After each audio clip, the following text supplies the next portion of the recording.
بسم اللہ الرحمن الرحیم۔ تمام دیکھنے اور سننے والوں کو ہماری طرف سے السلام علیکم۔ آپ دیکھ رہے ہیں میرا یوٹیوب چینل اور میں ہوں ساجد حسین۔ دوستو، انقلاب کیا ہے؟ انقلاب کے بارے میں نے مختلف کتابوں میں پڑھا۔ میں ہسٹری کا طالب علم ہوں۔ دنیا میں مختلف انقلابات آئے۔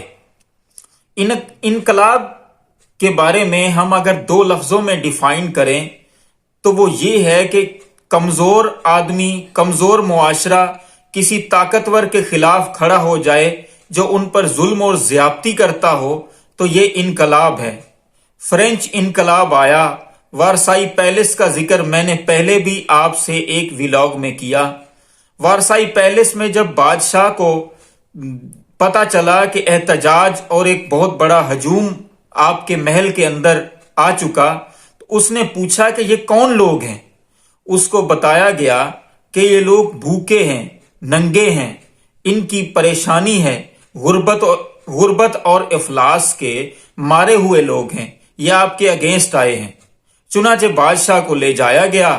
بادشاہ کا جب سر قلم کیا گیا تو اس سے جو خون کا فوارہ چھوٹا، ایک شخص ان انقلابی لوگوں میں موجود تھا جس نے اس خون کے فوارے میں سے ایک قطرہ اپنی انگلی پر لگایا اور چکھا، کہنے لگا کہ یہ تو ہمارے جیسا ہی خون ہے، اس میں تو کوئی نئی بات نہیں۔ القصہ مختصر، جو بھی جس طرح ان پر ظلم کرتا تھا، ان سب نے، ان افلاس کے مارے لوگوں نے ان کے اگینسٹ، ظلم و زیادتی کرنے والوں کے اگینسٹ کھڑے ہو کر ان کا کلا کما کیا۔ لیکن میں جس انقلاب کے بارے میں بات کرنا چاہتا ہوں وہ پاکستان میں ہے۔ پاکستان میں ایک انقلابی لیڈر نے کل پریس کانفرنس کی، ایک مقدمے کا فیصلہ آنے کے بعد۔ اب مقدمہ کیا تھا کہ جی پاکستان میں الیکشن کرواؤ، آئین کے تحت 90 ڈیز میں الیکشن ہونے چاہیے۔ اس پر اس انقلابی لیڈر نے، جو آرٹیفیشل انقلابی کہلاتا ہے، میں نہیں کہتا، مختلف لوگ کہتے ہیں سوشل میڈیا کے اوپر، انہی کا کہا آپ کو سنا رہا ہوں۔ پچھلے دنوں میری ایک دوست سے بات ہو رہی تھی۔ وہ دوست کہتا ہے کہ عمران خان کی حکومت اس وجہ سے گرا دی گئی کیونکہ انہوں نے نواز شریف کی حکومت کو بلا وجہ گرایا تھا۔ اب میں نے ان کو مختلف باتیں بتانے کی کوشش کی، مختلف معاملات میں نے ان کو بتانے کی کوشش کی کہ ایسا نہیں ہے، لیکن ظاہر سی بات ہے، ہر کسی کی اپنی رائے ہے۔ وہ میرا دوست ہے، مجھے اس سے محبت ہے، اللہ تعالیٰ اسے خوش رکھے۔ بہرحال کل پریس کانفرنس کی میاں محمد نواز شریف صاحب نے 15.5 منٹ کی اس پریس کانفرنس میں سارے گلے شکوے تھے۔ عدالت نے میرے خلاف یہ کیا، فلاں جرنیل نے میرے خلاف یہ کیا، فلاں لوگوں نے میرے خلاف یہ کیا۔ کسی جگہ پہ یہ بات نہیں تھی کہ میں اس فلائٹ سے یا اس دن میں پاکستان آ رہا ہوں۔ میاں محمد نواز شریف صاحب نے بلکہ میاں محمد نواز شریف کے بارے میں ایک بات بتاؤں کہ وہ یہ چاہتے ہیں کہ میں تو گھر میں بیٹھا رہوں، قوم میری سڑکوں پر نکلے، قوم میری ٹھڈے کھائے، قوم میری جوتے کھائے، آنسو گیس کا سامنا کرے، وغیرہ وغیرہ۔ اب میاں محمد نواز شریف صاحب کو یہ بات کون سمجھائے کہ میاں صاحب 90 کا زمانہ نہیں رہا۔ ایک ٹی وی چینل تب ہوتا تھا، آپ اس پہ جو فیڈ کرتے تھے وہی چل جاتا تھا۔ آج کل تو ہر بندہ سٹیزن جرنلسٹ ہے، ہر بندے کے پاس موبائل فون ہے۔ حق اور سچ کی بات زیادہ دیر چھپ نہیں سکتی، جھوٹ زیادہ دیر چل نہیں سکتا۔ اب میاں صاحب چاہتے ہیں کہ جی ہم پھر آرٹیفیشل انقلابی بنے۔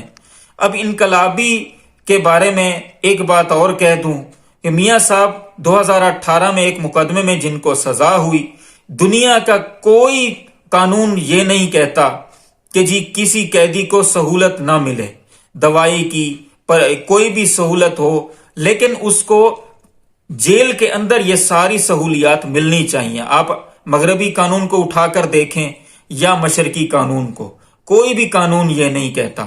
میاں صاحب نے اپنی پریس کانفرنس میں یہ کہا کہ پاکستان میں جو ہو رہا ہے وہ جنوبی ایشیا یا پھر ایشیا کے کسی ملک میں نہیں ہو رہا۔ میاں صاحب کی یہ بات بالکل ٹھیک ہے۔ پاکستان میں یہ ہوتا ہے کہ ایک جیل میں بیٹھے قیدی کو ایک مختلف معاملات میں جھوٹ بول کر حکومت کو ان کی باتوں میں الجھا کر پاکستان سے باہر علاج کرنے کے لیے بھیج دیا جاتا ہے، اور وہی قیدی 4 سال سے لندن میں موجود ہے اور ایک دن بھی ہاسپٹلائز نہیں ہوا، آج تک جس نے اپنے لیے کوئی ایک بھی دوائی نہیں لی۔ کہنے کی بات صرف یہ ہے کہ انقلابی انقلابی ہوتا ہے، آرٹیفیشل یا پھر لنڈے کا انقلابی نہیں ہوتا جو میاں صاحب بننے کی کوشش کر رہے ہیں۔ میاں صاحب اگر آپ یہ چاہتے ہیں کہ آپ کے میاں صاحب نے یہ کہا کہ جی میں نظریہ ضرورت ڈکٹیٹرز کے لیے تو استعمال کیا گیا، لیکن ایک وزیر اعظم کے لیے نظریہ ضرورت کیوں نہیں استعمال ہوتا؟ میاں صاحب سے میں یہ کہنا چاہتا ہوں کہ جناب ضرورت تو بنے، نظریہ بھی استعمال ہو جائے گا۔ اب میاں صاحب کا مقدمہ یہ ہے کہ وہ چاہتے ہیں کہ الیکشن نہ ہو۔ اگر یہ میاں صاحب کی بات مان لی جائے تو پاکستان ڈیفالٹ ہونے کے کنارے پر موجود ہے۔ پاکستان کے اندر نہ تو معاشرتی طور پر کوئی محفوظ ہے، نہ معاشی طور پر یہ ملک محفوظ ہے، لیکن میاں صاحب چاہتے ہیں کہ نظریہ ضرورت ہو۔ ضرورت تو پھر اس امر کی ہے کہ ان سب کو کانوں سے پکڑ کے ٹھڈے مار کے اس حکومت سے نکالا جائے اور پھر اس ملک کو استحکام حاصل ہو۔ ساری دنیا دیکھ رہی ہے، ساری دنیا یہی کہہ رہی ہے کہ آپ الیکشن کروائیں، لیکن یہ لوگ ہیں کہ الیکشن کروانے کے لیے تیار نہیں ہیں۔ باتیں تو بہت ساری ہیں کہنے کے لیے، بس آخر میں یہی دعا کرتا ہوں کہ اللہ تعالی ہم پر رحم فرمائے، ان بے شرموں سے ہماری جان چھڑوائے۔ اللہ آپ کو آسانیاں دے اور آسانیاں تقسیم کرنے کی توفیق بھی دے۔ اپنے آس پاس رشتہ داروں دوستوں کا خیال رکھیں، ہمارے اس چینل کا بھی۔ آپ کا بہت بہت شکریہ۔